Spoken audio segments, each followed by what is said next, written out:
I explore only the truth, the two for you all. Shobha explores.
ఇంతకుముందు రాకపోవడానికి ఇప్పుడు రావడానికి ఏదైనా పరమార్థం ఉందా స్వామి?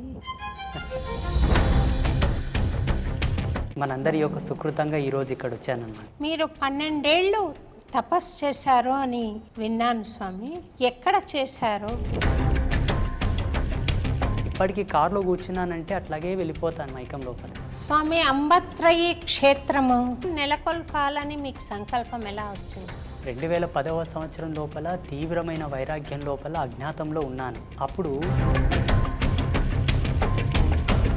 మీకు ఒక మెసేజ్ చేసిన తర్వాత కూడా అమ్మతో కాస్త కళ్ళు మూసుకొని మా యొక్క సంభాషణ జరిగింది. మీరు అక్కడ నీటితో దీపం వెలిగించినట్టు నేను చూశాను స్వామి. అది ఎన్ని సంవత్సరాల క్రితం వెలిగించారు? 2011వ సంవత్సరంలోనే కార్తీక శుద్ధ పౌర్ణమి రోజు జగదంబల యొక్క ప్రతిష్ట అయ్యింది. 2011వ సంవత్సరం నుంచి ఇప్పటి వరకు నిరంతరాయంగా వెలుగుతూనే ఉన్నాయి. 13 సంవత్సరాలు. మరణం తర్వాత ఏం జరుగుతుంది అన్నది మీరు ఇదమిత్తంగా చూడగలిగారా స్వామి? సాదృశ్యంగా చూడాలనుకుంటే ప్రతిరోజు లైవ్లో చూస్తారు వాళ్ళు. తమరు చూస్తుంటారు కదా స్వామి. భగవతి ఇచ్చామ్మ. నాకు ఆశీర్వచనం ఇవ్వండి స్వామి. తప్పకుండా. బెజవాడ కనకదుర్గమ్మ రాత్రిపూట రిక్షాలో కూర్చుని నగరమంతా చూస్తుంది. అది ఎంత మాత్రం సత్యం అంటారు? అది వాస్తవమే. చాలామంది మరి ఆ భక్తుడికి మోక్షం ఇచ్చింది, ఆయనను అనుగ్రహించింది అన్నమాట సత్యమే. చిలుకూరు బాలాజీ టెంపుల్కి వెళ్ళడం, అక్కడ రంగరాజన్ స్వామి వారు మిమ్మల్ని భుజం మీద ఎక్కించుకుని గుళ్ళోకి వెళ్ళడం, అందులో ఏదైనా పరమార్థం ఉందంటారా స్వామి? శ్రీమాన్ రంగరాజన్ వారు అది ఒక సవాల్గా తీసుకున్నారు. తిరుప్పాణ ఆల్వారు లాంటి ఒక ఈ నిమ్న వర్గాల్లో అంతటి పరమభక్తుడు ఎవరున్నారు అని బాగా రీసెర్చ్ చేశారు. ఎవరో ఒక భక్తుడు నా గురించి వారికి చెప్పారు. నేను షాక్ అయ్యాను. ఆనాడు తిరుప్పాణ ఆల్వారు పుట్టినటువంటి కమ్యూనిటీ ఏమిటి, ఈనాడు నువ్వు పునరావృతం చేస్తున్నటువంటి కమ్యూనిటీ వాళ్ళు ఎవరు? భౌతికమైన శరీరం లేకుండా ఉంటారా స్వామి? అట్లా ఉన్నారు. లేవు అనడానికి ప్రమాణాలు లేవు, ఉన్నాయి అనడానికి ప్రమాణాలు ఉన్నాయి. మీరు చూసారా స్వామి దయ్యాలను?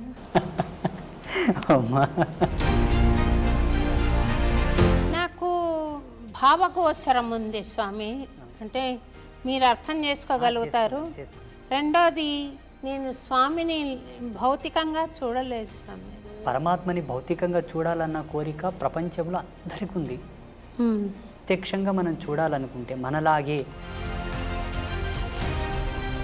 నాకు ఆ యోగం ఉందా స్వామి? పరమేశ్వరి ఇచ్చా. నేను చెబుతాను మీకు ఆ యోగం ప్రసాదించుటకు మీరు చూసుటకు గల భాగ్యం ఏంటన్నది ఇది ఆఫ్ అయిన తర్వాత చెప్తాను. నమస్తే స్వామి. నమస్తే అమ్మా. ఎన్నో రోజుల నుండి మీరు అన్నమయపురం రావాలని సంకల్పించుకున్నాం స్వామి. మిమ్మల్ని ఆహ్వానించడం కూడా జరిగింది. అదెందుకో ఈరోజు పరమ పవిత్రమైన శ్రావణ మాసంలో మీరు అమ్మవారి స్వరూపంగా దయచేశారు. చాలా సంతోషంగా ఉంది స్వామి. ఈ మీ రాకలో ఇంతకుముందు రాకపోవడానికి ఇప్పుడు రావడానికి ఏదైనా పరమార్థం ఉందా స్వామి? పరమార్థం భగవతేచ్ఛ. ఆ రోజు రావాలని మేము అన్ని ఏర్పాట్లు చేశాము. స్వామి చిన్న కారణం వలన ఆల్ ఇండియా సాధు సంత్ ప్రెస్ ఒకటి మహారాష్ట్రలో ఏర్పాటు చేశారు, ముంబైలో. స్వామి ఆ మీటింగ్కి వెళ్ళాల్సి వచ్చింది. నేను అక్కడ వెళ్ళడం వల్ల ఇక్కడ రాలేకపోయాను. భగవత్ చింత ఆ రోజు రాలేకపోవడం, ఈరోజు రావడం, ఇది శ్రావణ మాసంలోనే చాలా పవిత్రమైన రోజు ఈరోజు. అది స్వామివారి యొక్క కృప, మనందరి యొక్క సుకృతంగా ఈరోజు ఇక్కడ వచ్చానన్నమాట. స్వామి మీరు 12 ఏళ్ళు తపస్సు చేశారు అని విన్నాను స్వామి. ఎక్కడ చేశారు? మీ స్వత్సంకల్పమా లేదా ఏదైనా ఎవరైనా గురువు మిమ్మల్ని ఆదేశించారా తపస్సుకి? మొదట నా స్వయం సంకల్పమే, నా సంకల్పమే. మా గురువుగారి యొక్క సపోర్ట్ నాకు బాగా తోడైంది. వారు నాకు ఇచ్చిన శక్తిపాత దీక్ష, మంత్రోపదేశ మహిమ, ఆ మంత్రం యొక్క జపశక్తి అనేది నన్ను సంకల్పము దృఢంగా నిలబడేటట్టుగా చేసి 2011లో మా ఆశ్రమానికి వచ్చి, బిజ్వార గ్రామానికి వచ్చి, అక్కడే సుస్థిరంగానే ఇన్నేళ్ళు తపస్సు చేస్తూ ఇప్పటికి కూడా అదే అనుష్ఠానంలోనే, అదే తపస్సులోనే ఉన్నాను.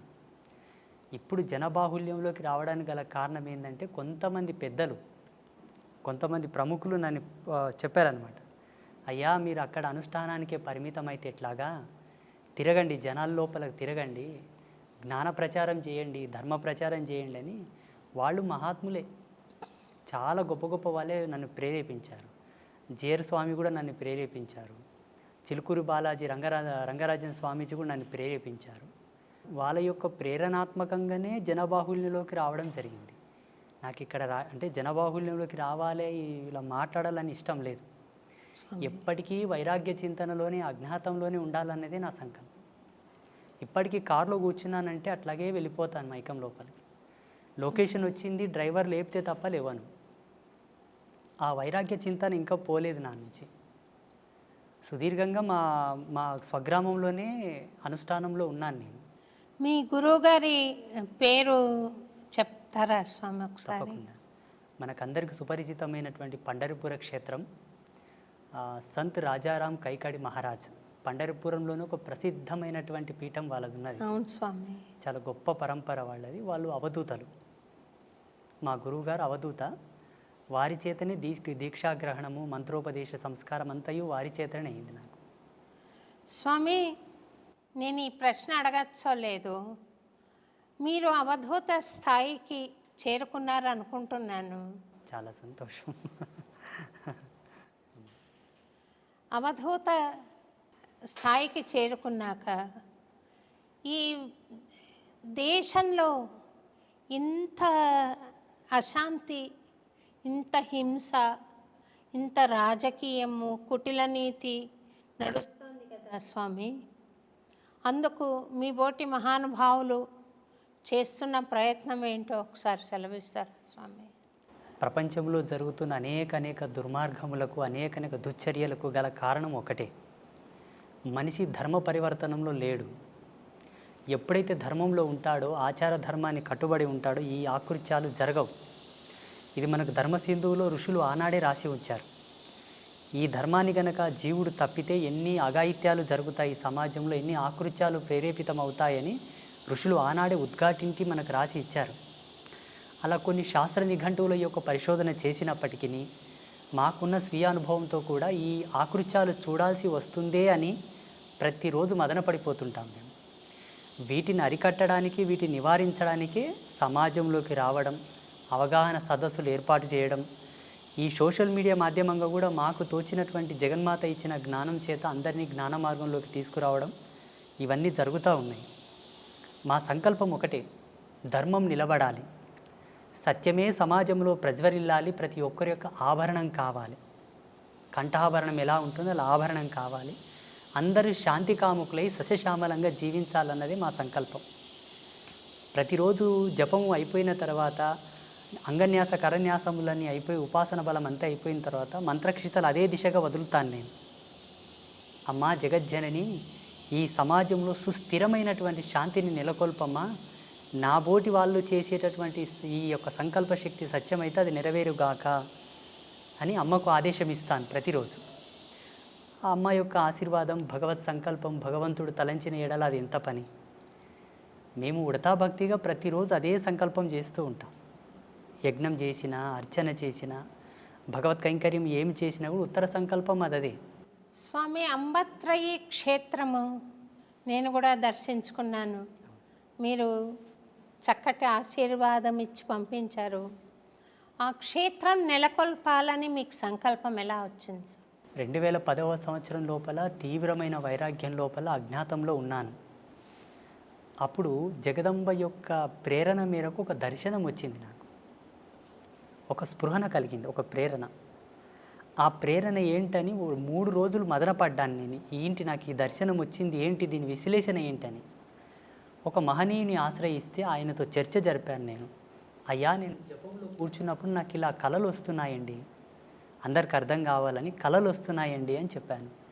అవి కళలు కాదు నాయన, నువ్వు చేసే జపము యొక్క తార్కాణం, నిదర్శనపు సూత్రములు. అవి రావడానికి గల కారణం లోక కళ్యాణమే. నీ చేత ఇది జరగనున్నది అని వారు నాకు మొత్తం వివరించి చెప్పారు. నేనేం చేయగలను? నేను దేశంగాని దేశంలో ఉన్నాను, అనగా మహారాష్ట్రలో ఉన్నాను. కూలి పని చేసుకుంటూ ఉన్నాను. నేను ఏం చేయగలను? పొద్దునుంచి సాయంత్రం వరకు కష్టపడితే 100 రూపాయలు ఇస్తారు. ఈ నా జీవన భృతితో నేను ఏమి సాధించగలనని వారిని అడిగాను. ఉత్తర క్షణమే వారు నాకు ప్రేరణ ఇచ్చారు. మీ తల్లిదండ్రులతో నేను మాట్లాడతాను, నువ్వు ఇక్కడి నుంచి వెళ్ళిపో, మీ స్వగ్రామంలో నీ వల్ల జరిగే ఉన్నాయి, నువ్వు వెళ్ళిపో అని నన్ను ఆదేశించారు. అప్పటికి నేను కొంత డబ్బు తీసుకొని ఒక వ్యక్తి కిందకు పని చేయడానికి పోయాను. ఆయన నన్ను వదలరాయి. నా డబ్బు తీర్చే వరకు నువ్వు ఎలా పోతావని ఆయన అంటాడు. మా తల్లిదండ్రులు ఆయనను వేడుకొని నన్ను పంపించారు ఇక్కడ బిజ్వార గ్రామానికి. ఇక్కడ వచ్చి 6 నెలలు తపస్సు చేశాను. మళ్ళీ అనుష్ఠానమే. 2011వ సంవత్సరం లోపల ఇలా అమ్మవార్లను స్థాపించుకొని ఒక చిన్నపాటి కుటీరం ఏర్పాటు చేసుకొని అక్కడి నుంచి నీ అనుష్ఠానమును కొనసాగించు, అది జగత్ ప్రసిద్ధమవును అని చెప్పేసి ఒక ఆదేశం. ఇప్పటికీ ఈరోజు అన్నమయపురానికి రావడానికి గల కారణం, ఆ రోజు నిన్ను ధ్యానామృతంలో కూర్చున్నప్పుడే వచ్చింది, నువ్వు ఈరోజు పోలేవు అని. వాస్తవంగా ఏదో ఒక ఫోన్ రావడం, నేను అక్కడ పోవడం మిమ్మల్ని చాలా బాధ పెట్టాను. లేదు స్వామి, లేదు స్వామి, మీరు రావాలన్న ఒక తీవ్రమైన సంకల్పం తప్ప నాకు బాధ ఏం లేదు స్వామి. మీరు స్వామి రాలేదే, స్వామి రావాలి అని ఒక కోరిక తప్ప, ఒక ప్రార్థన తప్ప అన్యథా నేను భావించలేదు. మీ జ్ఞానం నాకు తెలుసు, మీ స్థాయి నాకు అంతో ఇంతో దర్శనం అవుతోంది స్వామి.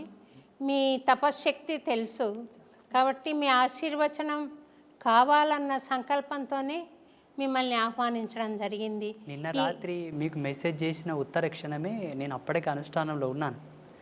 మీకు ఒక మెసేజ్ చేసిన తర్వాత కూడా అమ్మతో కాస్త కళ్ళు మూసుకొని మా యొక్క సంభాషణ జరిగింది. మీరు అక్కడికి వెళ్ళడానికి గల బలమైన కారణం ఒకటి ఉన్నది. భగవంతుడు అన్ని విధాలా ఒకరిని పరిపూర్ణుడు చేయడానికి కొన్ని సంకల్పాలు ఇస్తాడు. ఆ సంకల్పానికి నాందియే మీరు అన్నమయపురం వెళ్ళడం నాన్న, నువ్వు వెళ్ళాలి అని చెప్పారు. అక్కడ స్టార్ట్ అయిన ప్రయాణం ఇక్కడనే ఆగింది. సంతోషం స్వామి.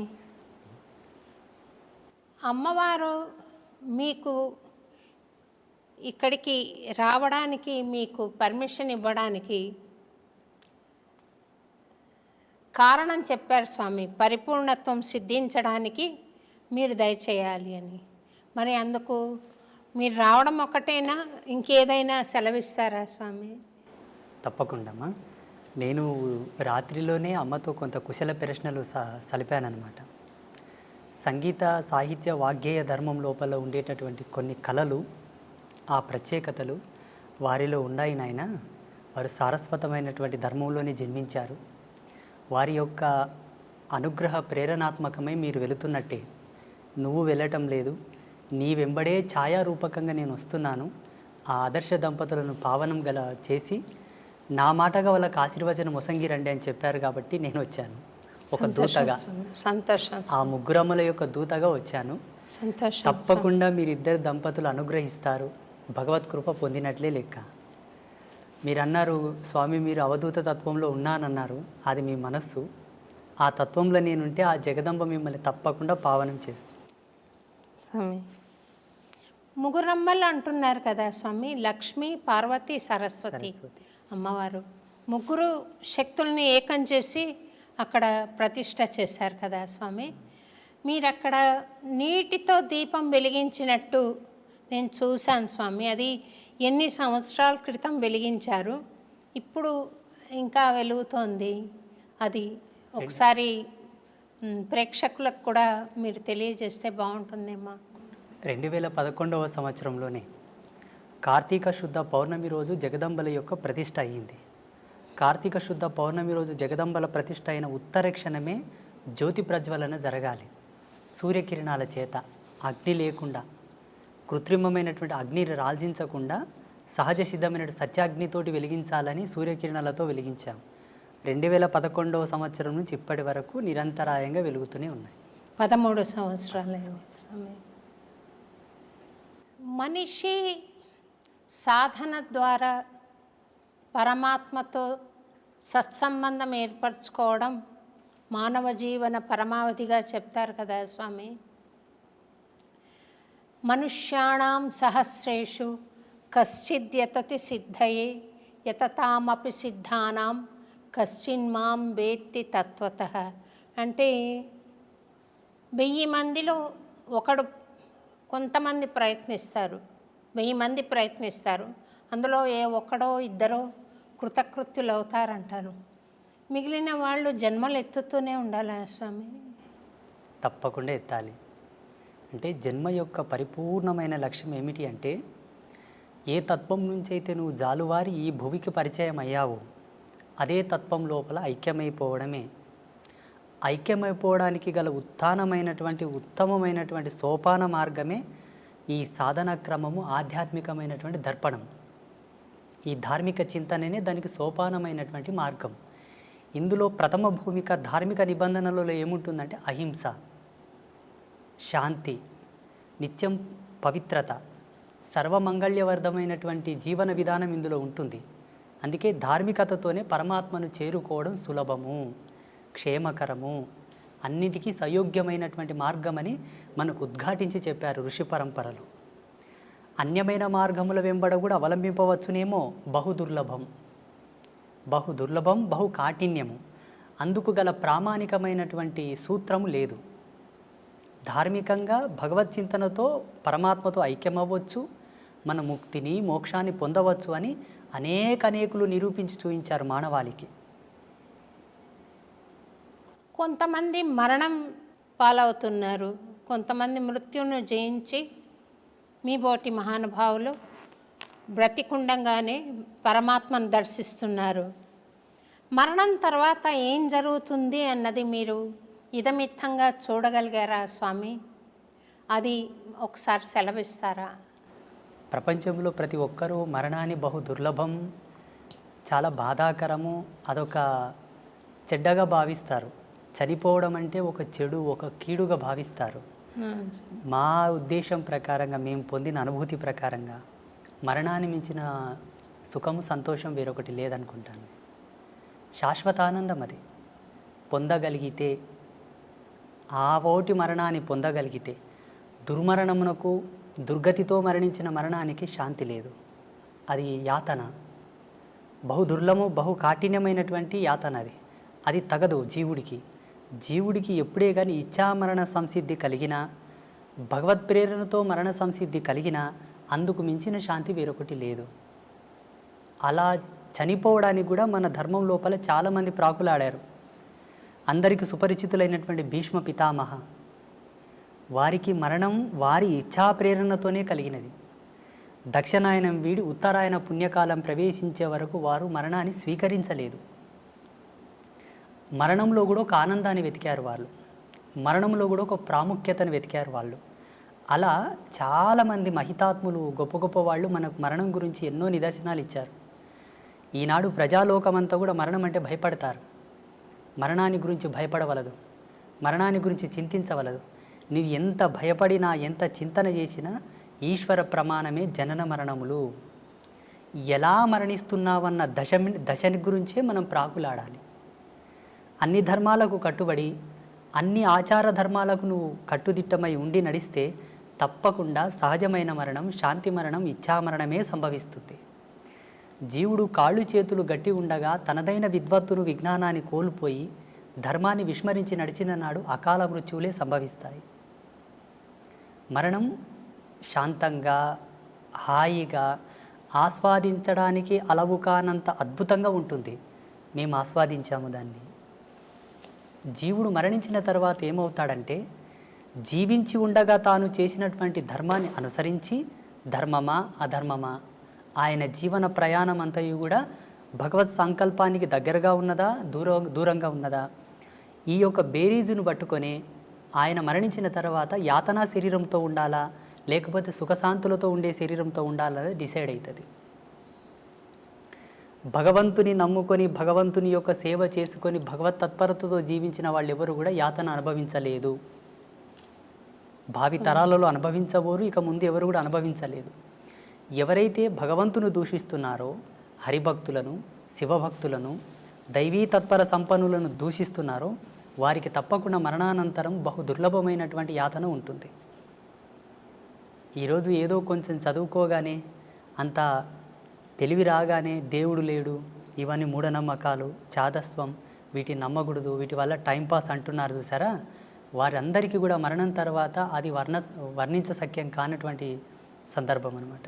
మనిషి శరీరం భౌతికంగా మనం చూస్తున్నాం కదా స్వామి, అందులో మళ్ళీ ఒక సూక్ష్మ శరీరం ఉంటుంది, ఒక కారణ శరీరం ఉంటుంది, ఒక మహాకారణ శరీరం ఉంటుంది అని చెప్తారు కదా.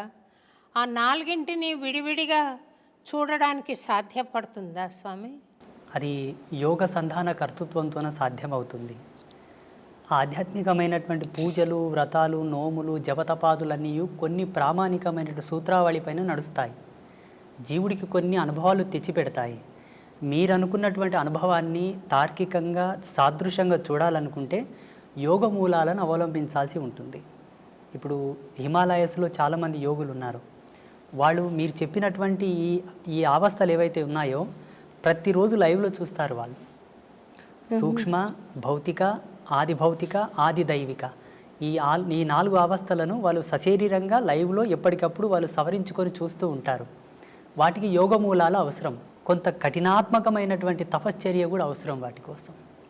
ఆ రుచి, అనుభవం, ఆ ప్రేరణ ఉన్నవాళ్ళు చూశారు. తమరు చూస్తుంటారు కదా స్వామి. భగవతి ఇచ్చామ్మా.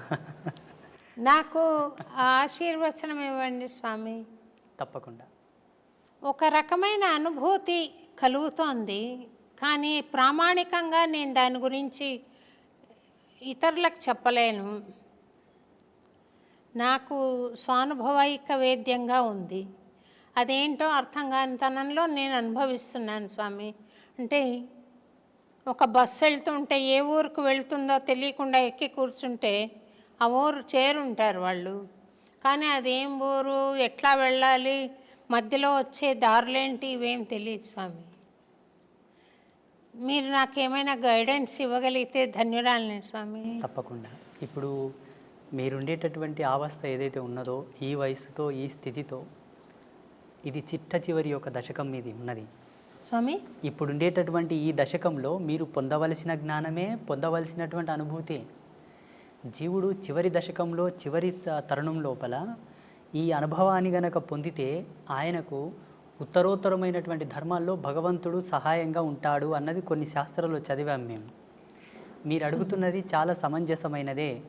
తప్పకుండా మీకు అది ప్రబోధం నేను చేస్తాను. నేను బెజవాడ కనకదుర్గమ్మ రాత్రిపూట రిక్షాలో కూర్చుని నగరమంతా చూస్తుంది. ఆ రిక్షావాడు తీసుకెళ్ళాడు. ఒకరి అనుభవాన్ని నేను వీడియో చూశాను స్వామి. అది ఎంత మాత్రం సత్యం అంటారు? అది వాస్తవమే. చాలామంది మన కంచి పరమాచార్య మహాస్వామి వారు కూడా అమ్మవారి గురించి ఎన్నో ప్రత్యక్షమైన సాక్ష్యాలు చెప్పారు. అలాగే చాలామంది జగద్గురువులు కూడా అమ్మవారి యొక్క లీలలు, అమ్మవారు ఒక భక్తుడి యొక్క కోరిక మేరకు రిక్షాలో కూర్చొని నగరమంతా తిరిగేసి మరి ఆ భక్తుడికి మోక్షం ఇచ్చింది, ఆయనను అనుగ్రహించింది అన్నమాట సత్యమే. ఈ అనుభవాన్ని చాలామంది జగద్గురువులు, గొప్ప గొప్ప పీఠాధిపతులు కూడా వర్ణించి ఉన్నారు. చాలామంది మహాత్ములు కూడా వారి సంభాషణలో వీటి ప్రస్తావన చెప్పారు. భక్తుల యొక్క ఉద్ధరణ కొరకు 10 మందికి సాక్ష్యం కావాలి కదమ్మా. ఇప్పుడు ఏదైనా ఒక ప్రత్యక్ష సాక్ష్యం ఉంటేనే నమ్మేటటువంటి జనాలు తయారైనరు. ఇప్పుడు ఈ మధ్యలో కూడా చాలామందికి స్వామీజీలు కూడా అమ్మవారితో చేసిన అనుభవాలు చెబుతూ ఉన్నారు. వారు అక్కడ వెళ్ళినప్పుడు అమ్మవారు వారికి ఇచ్చేటటువంటి దర్శనం, వారితో చెప్పేటటువంటి మాట తీరు అంతయు కూడా సామాన్య ప్రజలకు వర్ణిస్తూ ఉన్నారు, చెబుతూ ఉన్నారు. అది జరిగిన మాట వాస్తవమే, అది జరిగింది. కొన్ని సంవత్సరాల క్రితం నేను ఒక చిన్న వీడియో చూశాను స్వామి. మీరు చిలుకూరు బాలాజీ టెంపుల్కి వెళ్ళడం, అక్కడ రంగరాజన్ స్వామివారు మిమ్మల్ని భుజం మీద ఎక్కించుకుని గుళ్ళోకి వెళ్ళడం నేను చూశాను. అందులో ఏదైనా పరమార్థం ఉందంటారా స్వామి? సమాజంలో చాలామంది ఇప్పుడు అస్పృశ్యత గురించి చాలా కాంట్రవర్సీ చేస్తూ ఉన్నారు. బ్రాహ్మణులు ఈ సబ్బండ వర్ణాల వాళ్ళని, దళితులను పట్టి పీడించారు, సనాతన ధర్మానికి దూరం చేశారు, ఈ ధర్మం పట్ల వాళ్ళకి ఏ హక్కు లేకుండా వాళ్ళని వెలివేశారు అని చాలామంది కాంట్రవర్సీ చేస్తున్నారు. శ్రీమాన్ రంగరాజన్ వారు అది ఒక సవాల్గా తీసుకున్నారు. పెద్ద డిబేట్ జరిగింది వారిపైన, అంటే బ్రాహ్మణ పెద్దల పైన పెద్ద డిబేట్ జరిగింది.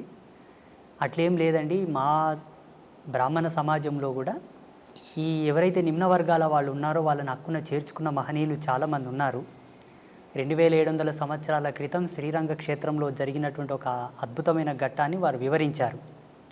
అక్కడ ఉండేటటువంటి కొంతమంది పెద్దలు ఎప్పుడో జరిగింది చెబుతావేంటయ్యా, ఇప్పుడు ఏమైనా చేసేవాళ్ళు ఉన్నారా, ఇప్పుడు ఏమైనా చేరదీసేవాళ్ళు ఉన్నారని ప్రశ్నించారు. అయ్యో ఎందుకు, నేనున్నాను కదా, నేను చేస్తానని వారు ముందుకొచ్చారు. అక్కడ 2700 సంవత్సరాల క్రితము జరిగినటువంటి అద్భుతమైన ఘట్టాన్ని పునరావిష్కృతం చేస్తూ శ్రీమాన్ రంగరాజన్ గారు జియాగూడ రంగనాథ స్వామి దేవాలయం లోపల వారు చాలా వరకు శోధించారట.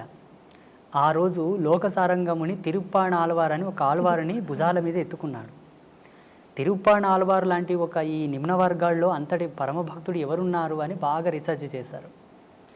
ఎవరో ఒక భక్తుడు నా గురించి వారికి చెప్పారు, అయా ఒక ఆయన ఉన్నాడు, ఫలానా విజవార గ్రామంలో, వయసు చిన్నదే, తన వరకు తను ఒక చిన్న కుటీరం ఏర్పాటు చేసుకొని రోజు తపస్సు పూజలు చేస్తూ ఉంటాడు, మీరేమన్నా వారిని సంప్రదించండి అంటే వారు నాకు ఫోన్ చేశారు.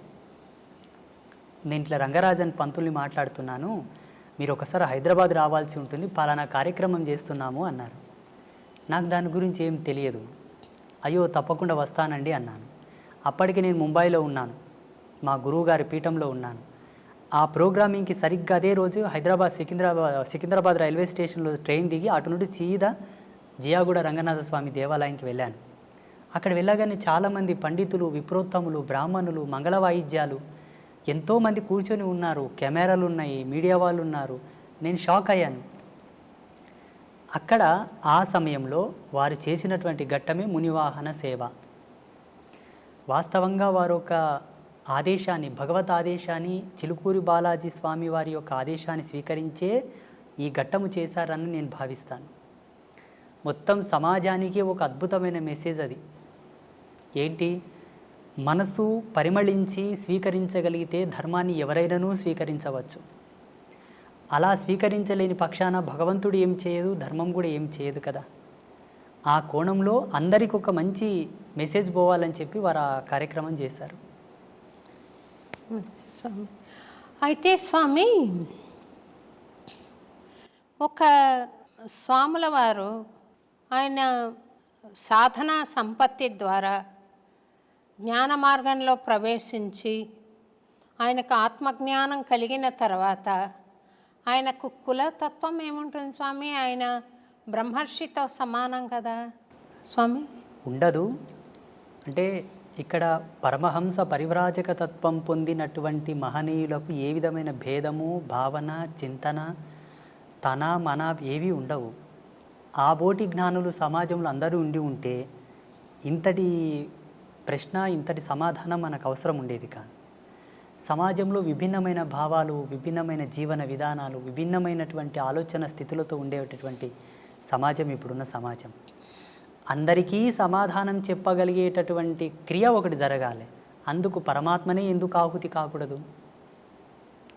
ఆ పరమాత్మ యొక్క భక్తుడే ఎందుకు సమిధ కాకూడదు? ఆ సమాధానము జ్వాలల్లో కాలడానికి, ఆ సమాధానపు చర్యకు ఆహుతైనటువంటి జ్వాలగా, ఆ సమిధగానే రంగరాజన్ గారు నేనిద్దరం మారడం జరిగింది. ఇక్కడ ఉండేటటువంటి స్వామీజీకి ఆ భేదము లేదు, అక్కడ ఉండేటటువంటి స్వామికి ఏ భేదము లేదు. కానీ సమాజంలో ఎవరికి కూడా సందేహం లేకుండా, ఏ ఒక్కరికి, పండితుడి నుంచి పామరుని వరకు అందరికీ సమానమైనటువంటి ఒక సమాధాన ప్రేరేపకమే ఆ మునివాహన సేవ. నాలో వాళ్ళు కులము చూడలేదు, నాలో వాళ్ళు వర్గభేదము చూడలేదు. సమాజంలో ఎక్కడి నుంచి అని తీసుకున్నావు అన్న ప్రశ్న వస్తుంది.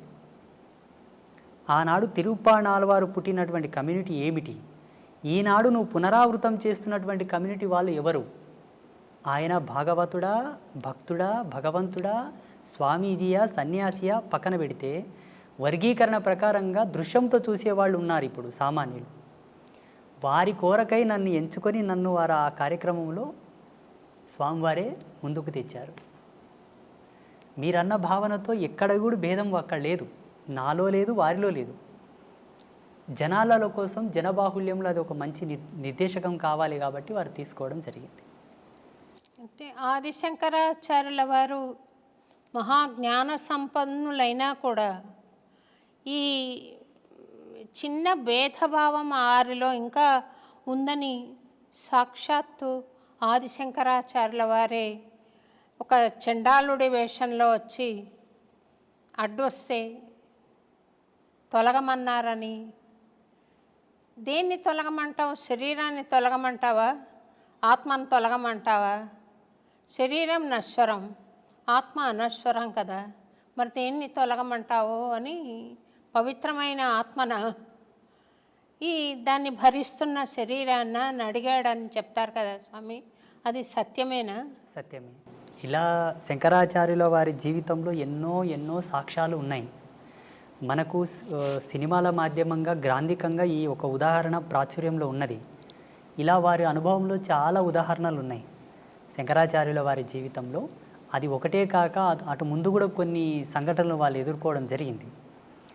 ఇప్పటికీ ఎందరో మహనీయులు ఇటువంటి సన్నివేశాలు చూసి ఉన్నారు. రామానుజుల వారి జీవితంలో కూడా ఒక ఘట్టం జరిగింది. రామానుజుల వారి జీవితంలో, మధ్వాచార్యుల వారి జీవితంలో మహనీయులకందరికీ కూడా ఎక్కడో ఒక్క మూలన జ్ఞానపు అంకురము వెలిగించడానికి, పరమాత్మనే తట్టి లేపడానికి కొన్ని సంఘటనలు జరిపించాడు. ఆ చిద్విలాస స్వరూపుని యొక్క లీలలవి, ఆ పరాత్పరుని యొక్క లీలలవి. ఆయననే సామాన్యుడిలా వచ్చి, చండాలుడిలా వచ్చి, నిషిద్ధ కులములో పుట్టినటువంటి ఒక భక్తుడిలా వచ్చి భాగవతులకు, త్రిమతాచార్యులకు కొంతలో కొంత జ్ఞానోపదేశం చేశాడు. అక్కడ జరిగినటువంటి సంభాషణ మూలంగా స్వామివారు, శ్రీ వెంకటేశ్వర స్వామివారు ఆ తిరుమల కొండలపైన ఎందరితోనో ఎన్నెన్నో ఆటలు ఆడాడు, క్రీడలు ఆడారు. చాలామంది భాగవతులతో, పుణ్యాత్ములతో ఆయన క్రీడించాడు, సంభాషించాడు. అందులో సెన్సులు ఉన్నారు, దళితులు ఉన్నారు, కొండల్లో జీవించే వాళ్ళు ఉన్నారు, చాలామంది ఉన్నారు. కొన్ని కథలు ప్రాచుర్యంలోకి వచ్చాయి. ఇప్పుడు వేంగమాంబ కానీ, అక్కడ ఉండేటటువంటి ఒక భక్తుడు కానీ, హాతీరాం బాబాజీ కానీ, ఇటువంటి వాళ్ళ గాథలు కొన్ని ప్రాచుర్యంలోకి వచ్చాయి. మరుగున పడిపోయిన చరిత్రలు చాలా ఉన్నాయమ్మా. స్వామి ఎందరెందరితోనో సంభాషించినటువంటి కథలు చాలా ఉన్నాయి.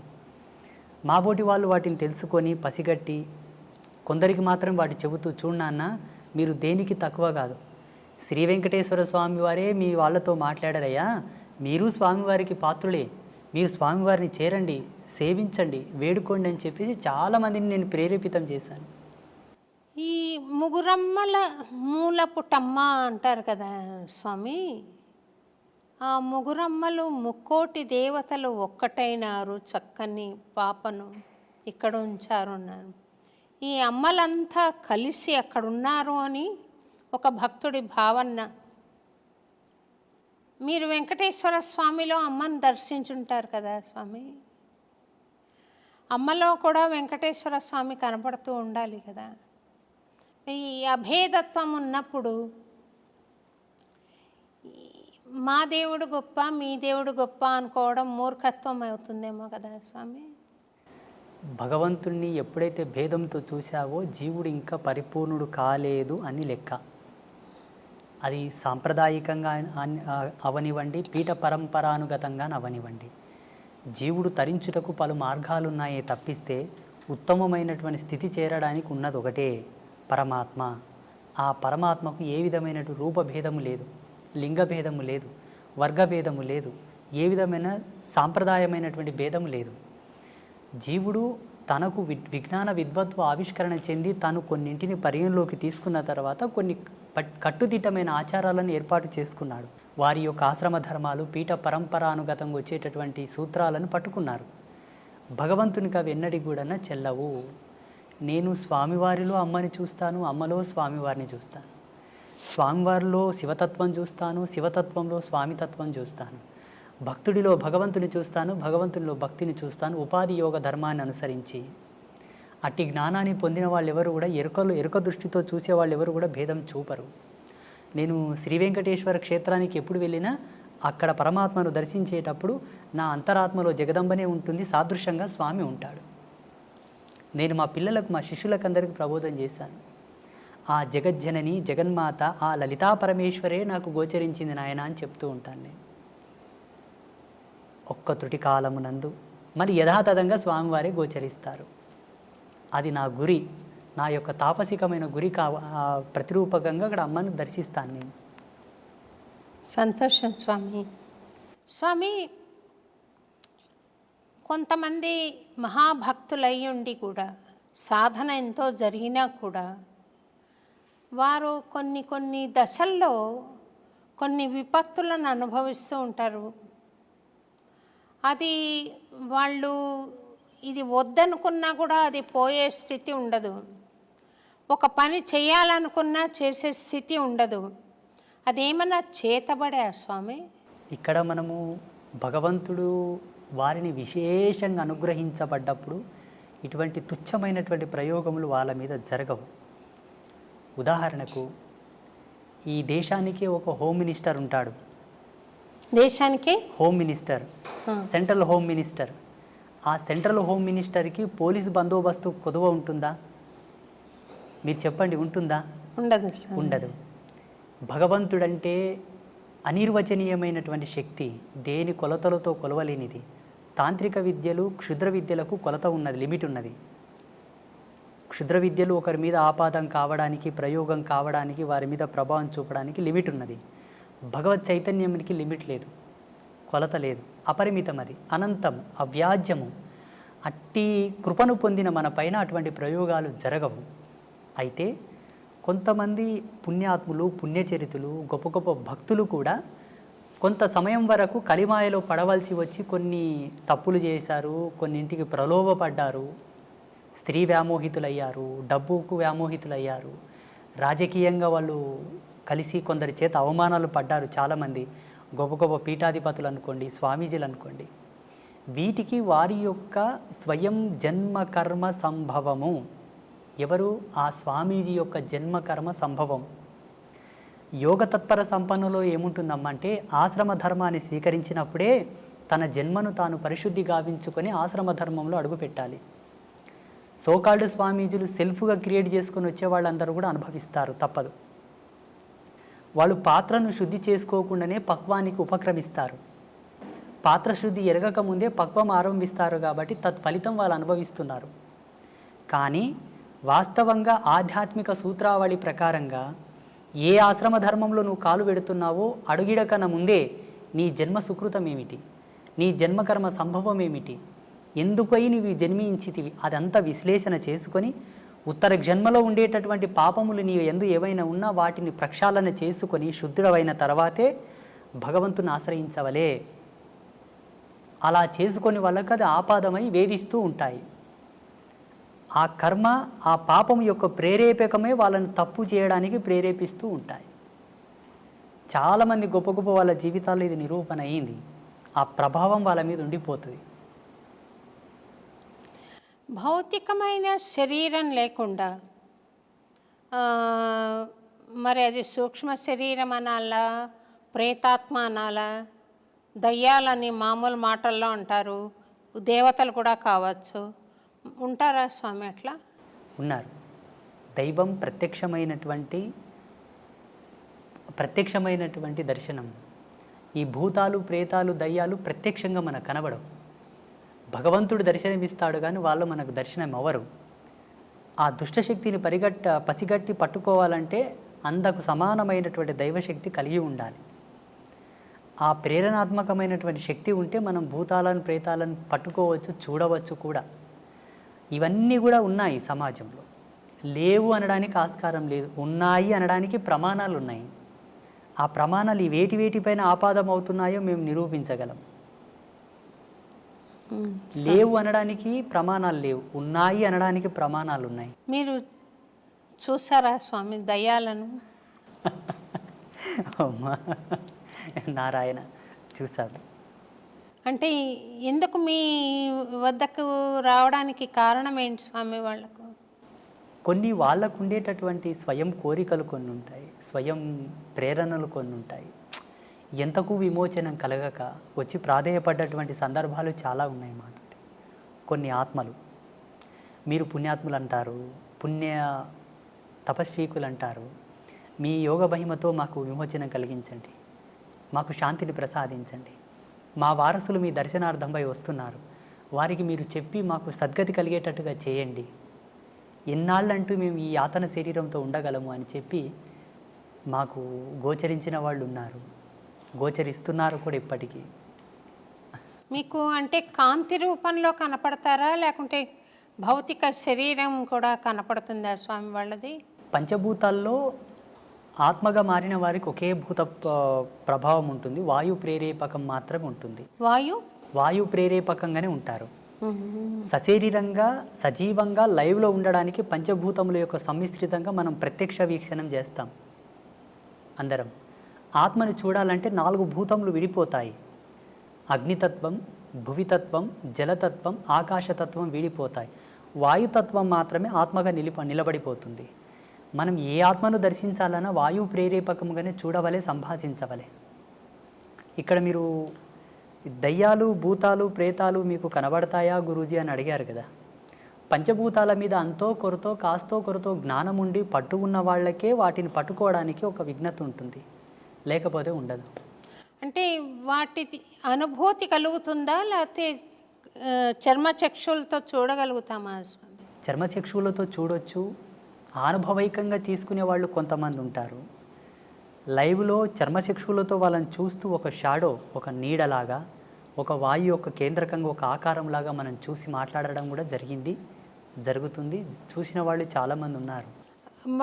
వాళ్ళని దర్శించినప్పుడు మీకు కలిగిన అనుభూతి ఏంటి స్వామి? మాకు చిదానంద స్థితిని, అనంతతత్వాన్ని చూసినప్పుడు వాటిని చూస్తే ఏమనుభూతి కలుగుతుందమ్మా? జాలి వేస్తుంది అంతే. జాలి ఎందుకు స్వామి అంటే వాళ్ళు చెప్పేటటువంటి మాటలు, వాళ్ళు పడుతున్నటువంటి బాధ, ఇంత ఆస్తి గడిచి ఇచ్చాను, నాకు తగిన శాంతి చేయట్లేదు నా వాళ్ళు అని అంటారు. నాకు ఇంకయూ సద్గతి కలగలేదు, నా వారసత్వం అనే వ్యామోహం లోపల ఇంత కష్టపడి నేను అన్నీ చేసి ఇచ్చాను, నా మరణానంతరము నాకు సరి అయిన పూజలు చేయక, నాకు సద్గతిని కల్పించక ఇంకయూ నన్ను బాధ పెడుతున్నారు స్వామి అని వేడుకున్నప్పుడు ఎవరికైనా జాలి కలుగుతుంది కదా. నా వారసత్వం చల్లగా ఉండాలని ఎన్నో ఆకృత్యాలు చేస్తూ, ఎన్నో తప్పులు చేసి, ఎంతో కష్టపడి అవతలి వాళ్ళ మనోభావాలు దెబ్బతీసి కూడా సంపాదించిన తర్వాత కూడా చివరికి ఆ జీవుడు వెళ్ళిపోయిన తర్వాత వీళ్ళు ఏమి సద్గతిని ప్రేరేపింపక బాధపడతాను. నేను వాళ్ళని చూసి ఏం అనుభూతి పొందను. మీరు వాళ్లకు సద్గతి కలిగించారా స్వామి, లేకుంటే ఇంకా ఉన్నారా మీతోటి? అంబాత్రయ క్షేత్రంలో లెక్క పెట్టలేదు కానీ అమ్మా,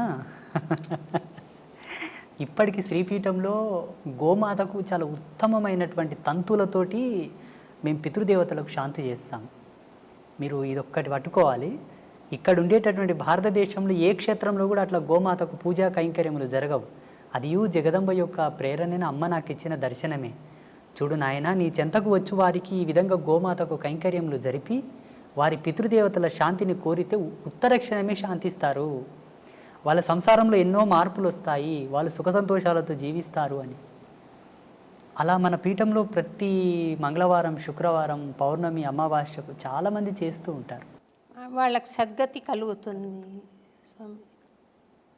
మీరు దయ్యాలకే సద్గతి కలిగించినప్పుడు నేనేదో భక్తిగా ఉన్నాను కదా స్వామి, నాకు ఆశీర్వచనం ఇవ్వండి, ప్రసాదించండి.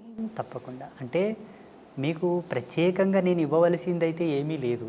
ఒక్కటి ఇవ్వగలను, ఒకటి మాత్రం ఇవ్వగలను. చెప్పండి.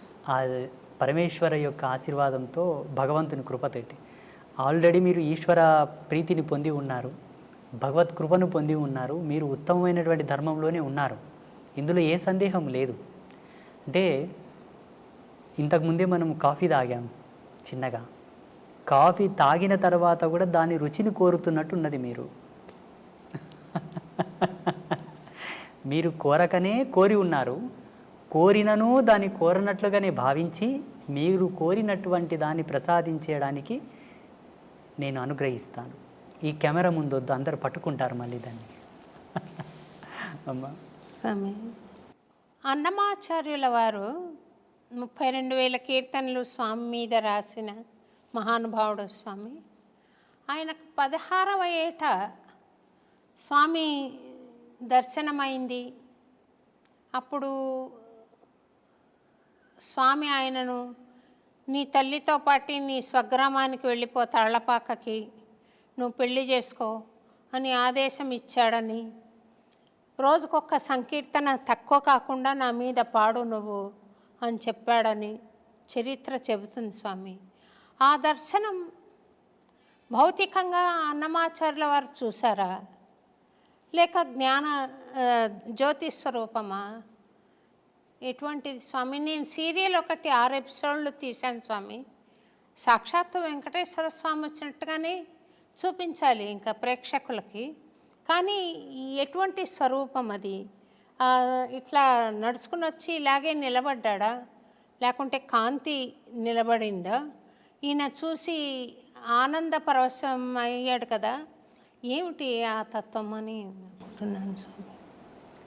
భగవత్ అంశతో పుట్టిన వాళ్ళు, కారణజన్ములు ప్రత్యక్షంగా మనం ఎలా ఉన్నామో అలాగనే భగవంతుడు దర్శిస్తారు. అది కారణజన్ములకు మాత్రమే సాధ్యం, మిగతా ఎవరికి సాధ్యం కాదు. మిగతా వాళ్ళని మనం చూసుకున్నట్లయితే పరిగణలోకి మీరు అన్నట్టుగానే జ్ఞానరూపకంగా వాళ్ళని చూడవచ్చు, భావరూపకంగా తన్మయత్వం చెంది చూడవచ్చు. ఒక ప్రకాశముగా, ఒక జ్యోతి వలె, ఒక కాంతి వలె కూడా చూసి ఆయననే పరమాత్మని వాళ్ళు అభిప్రాయపడవచ్చు. మీరన్నటువంటి అన్నమాచార్యులు ఎవరైతే ఉన్నారో, త్యాగరాజస్వామి, అన్నమాచార్యులు, కాళిదాసు లాంటి వాళ్ళందరూ భగవంతుని చక్షువులతో చూశారు, మాంసనేత్రంలో ముద్దతోనే చూశారు. ఇందులో సందేహం పడడానికి ఏం లేదు, మనకు అనుమానం పడడానికి కూడా ఏమీ లేదు. ఒకవేళ మన అనుభవానికి అది రాకపోవడం వల్ల అనుమానిస్తున్నామేమో. నాకు భావగోచరం ఉంది స్వామి, అంటే మీరు అర్థం చేసుకోగలుగుతారు. రెండోది, భగవాన్ మానుష రూపేణ అని ఎవరైనా వచ్చి ఇంతవరకు ఎప్పుడు మాట్లాడని మాట మాట్లాడడం, చేయని చేష్ట చేయడం నేను చూశాను, అనుభవించాను. ఇది మనిషి చేస్తున్నది కాదు, భగవంతుడు చేస్తున్నది అన్న సంకల్పం ఉంది.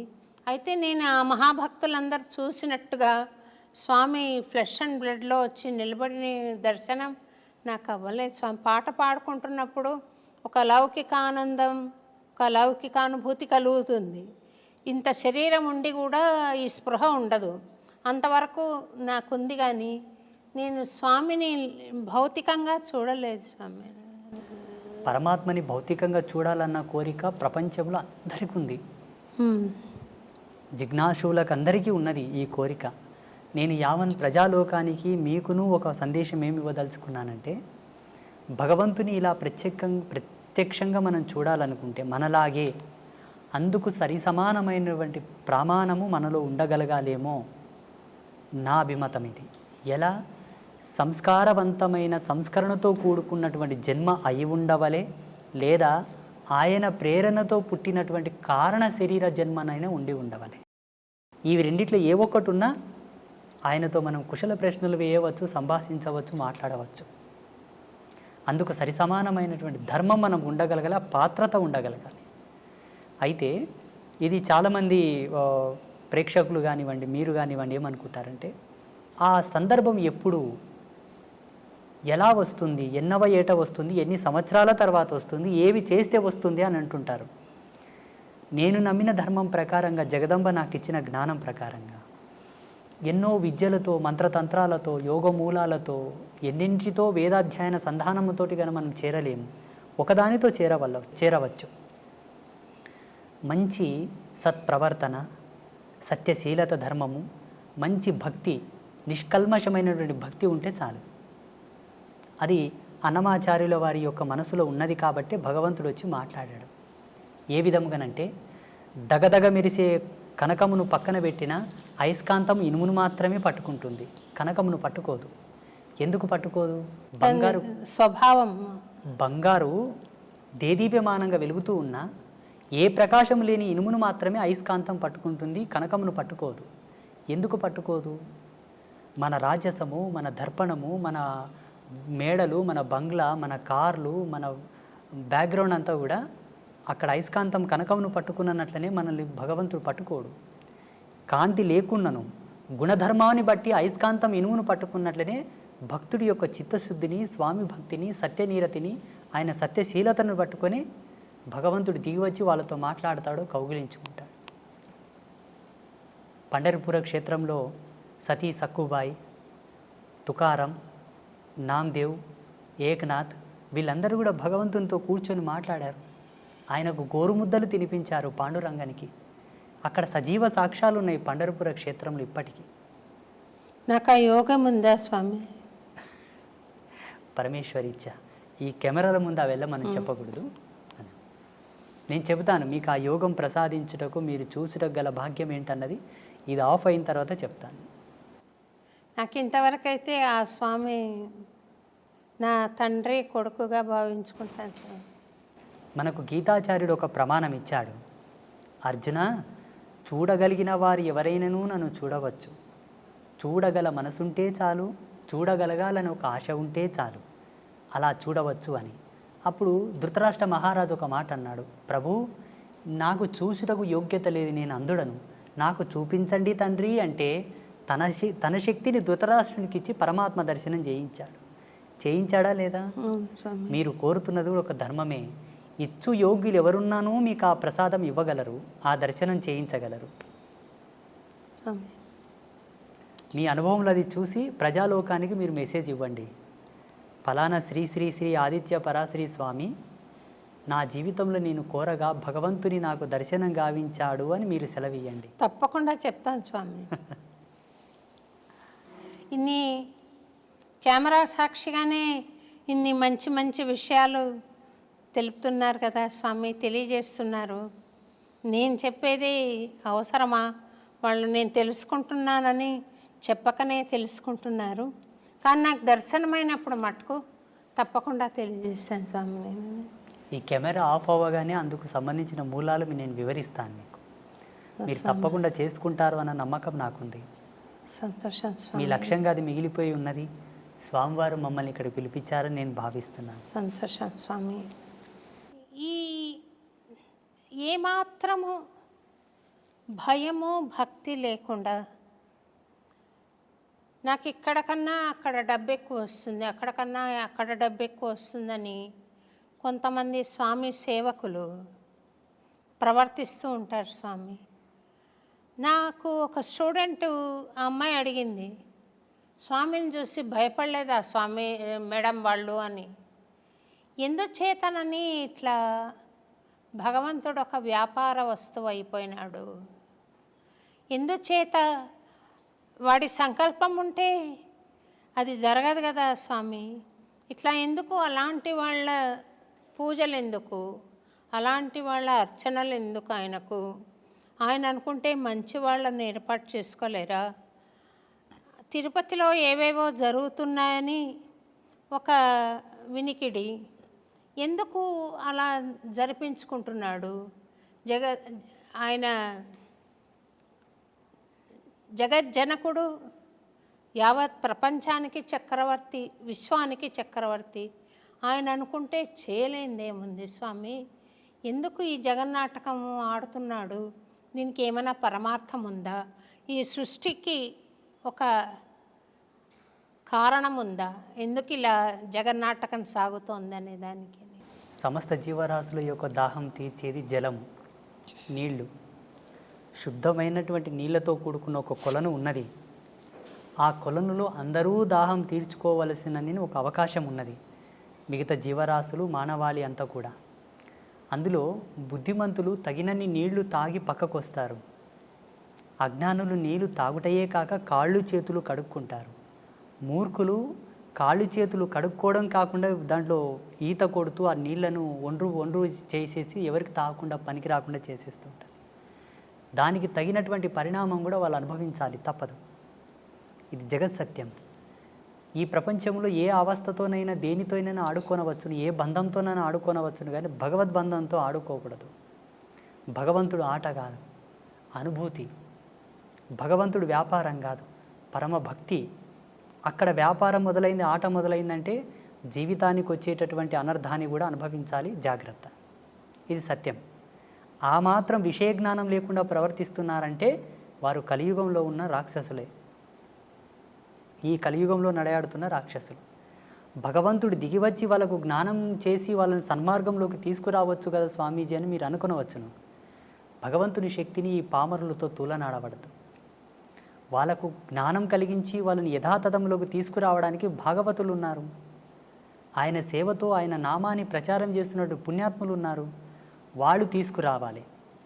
వాళ్ళ చేత కాని సందర్భంలో అప్పుడు భగవంతుడు తిరిగి వస్తాడు. స్వామి సేవకులం మేము ఉన్నాము కదమ్మా. ఫస్ట్ దూతలు వెళ్తారు నేరస్తునికి. దూతలు వెళ్ళి ఆ నేరం యొక్క సమాచారం చెప్పి తీసుకొని వస్తారు రాజు చెంతకు.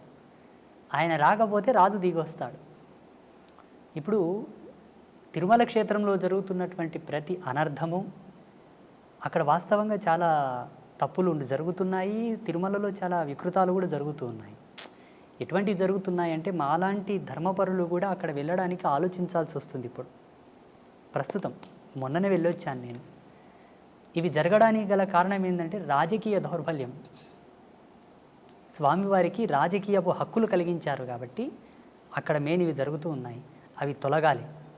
2, మనకుండేటటువంటి శ్రీ వైష్ణవ పరంపరకు ఉండేటటువంటి స్వాములందరూ కూడా మౌనంగా కూర్చోవడం తగదు. స్వాములందరూ, పీఠాధిపతులందరూ కూడా మౌనంగా ఉన్నారు. అది తగదు. అది వాళ్ళు అలా ఉండడం చేత వీళ్ళు విజృంభిస్తున్నారు. ఎంతకు భగవంతుని యొక్క త్రిపుండ్రములను ధరించి భగవంతుని యొక్క నామాన్ని చెప్పుతున్న మనకు ఆయనను రక్షించుకునే హక్కు మనకు ఉంటుంది.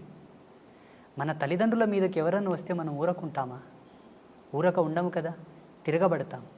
అతడు సర్వులకు తండ్రి. ఆ తండ్రిని దిగివచ్చి ఈ పామరుల మీద పోరాటం చేయి వాళ్ళని మార్చడం కూడా ధర్మం కాదు. మనం ఉన్నాం, మనం ప్రశ్నిద్దాం, పోరాడదాం. ఆ బాధ్యతగా ఆ దిశగా కొన్ని సంఘాలతో నేను మాట్లాడి, హిందూ ధార్మిక సంఘాలతో నేను మాట్లాడి, అయ్యా తిరుమలలో ఇవి జరుగుతూ ఉన్నాయి, కొంత మీరు మాట్లాడండి, మీ ఫౌండేషన్ ద్వారా మాట్లాడండి, మీ యొక్క సంఘం ద్వారా మీరు మాట్లాడండి. ఈనాడు మాట్లాడిన మాట ఒక మహావృక్షం అవుతుంది భావితరాలలో అని చెప్పేసి మొన్న రీసెంట్గా చాలామంది నేనే పురమాయించడం జరిగింది. అవునా స్వామి?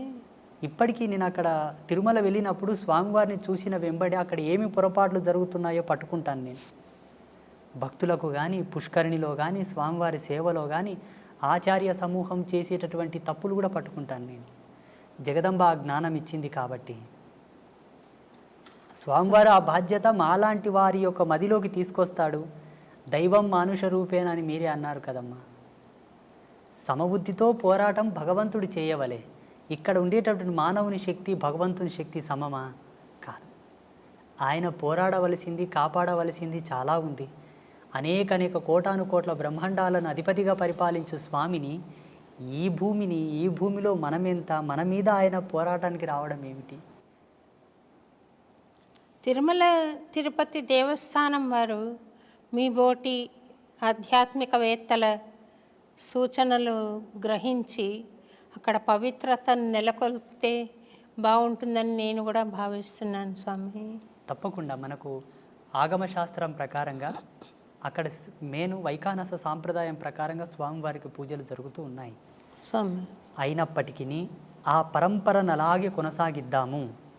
కానీ మారుతున్న కాలాన్ని బట్టి ప్రజలకు ఏం అవసరమో మేము తిరుగుతున్నాం, మాకు తెలుసు. జనబాహుళ్యంలో తిరుగుతున్నాము. ప్రజలకు ఏ విధమైన కన్వీనియంట్ ఉండాలో మాకు తెలుసు కాబట్టి ధర్మాచార్య సదస్సు ఒకటి ఏర్పాటు చేసి ధార్మికుల యొక్క భావాలు తెలుసుకొని అక్కడ భక్తులకు అక్కడ స్వామివారికి సంబంధించిన కొన్ని అన్నీ సలిపితే లోక ప్రసిద్ధమైన తిరుమల క్షేత్రానికి ఏ విధమైనటువంటి భంగపాటు కలగదు. ఇప్పటికీ స్వామివారి యొక్క కీర్తి, స్వామివారి యొక్క గొప్పతనము, స్వామివారి యొక్క క్షేత్రం మహిమ ఎన్నటికీ తగ్గదు. భువి ఆకాశములు ఉన్నంత వరకు, యుగధర్మం ఉన్నంత వరకు స్వామి రారాజే. చాలామంది తిరుమలలో వైభవం తగ్గుతుంది, తిరుమల క్షేత్రం మూతపడుతుంది, తిరుమలకు జనాలు వెళ్ళరు అని కొంతమంది స్వామీజీలు మీడియా ముందు చెప్తున్నారు. అది తప్పు. ఈ భూమి ఆకాశము పంచభూతాలు ప్రేరేపకమయ్యేంత వరకు స్వామివారు ఈ చక్రవర్తి కలియుగానికి. కాకపోతే అక్కడ ఉండేటటువంటి ఆచార్య మండలి ఒక పొరపాట్లు, అధికారికుల పొరపాట్లు ఉన్నాయి కొన్ని. వాటిని సవరించాలి.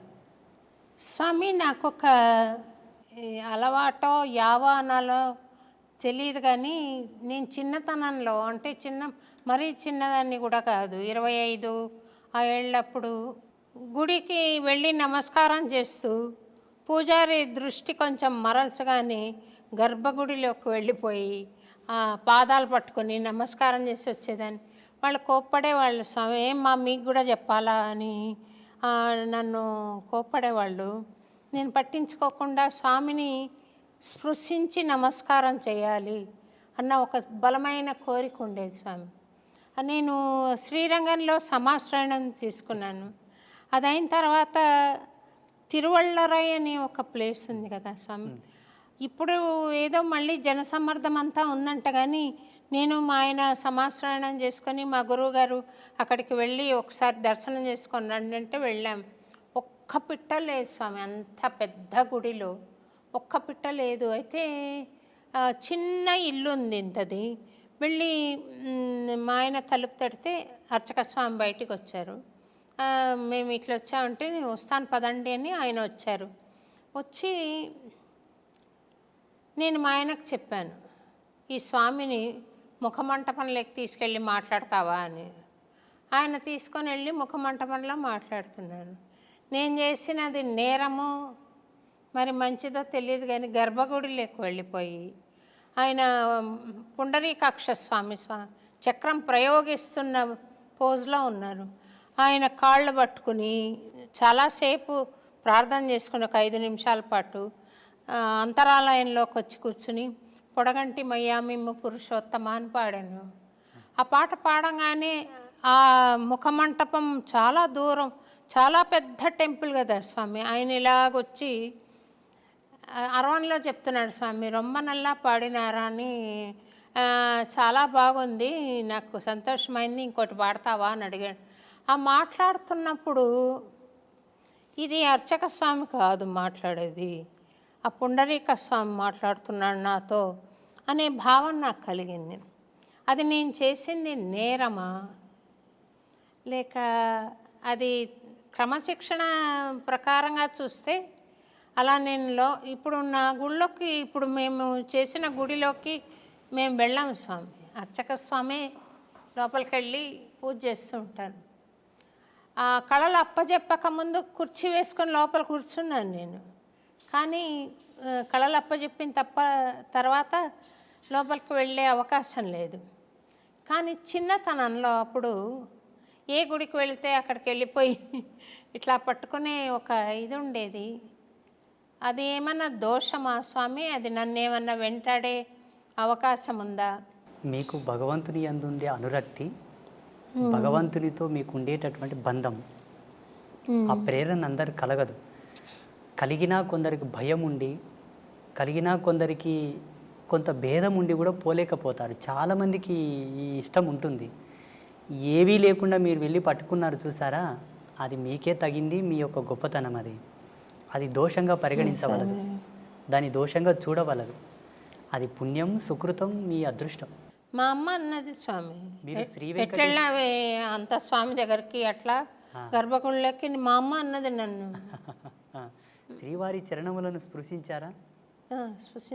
ఈయనను తిరుపతిని నేను ముట్టుకోలేకపోయినాను స్వామి. ఎందుకంటే అక్కడ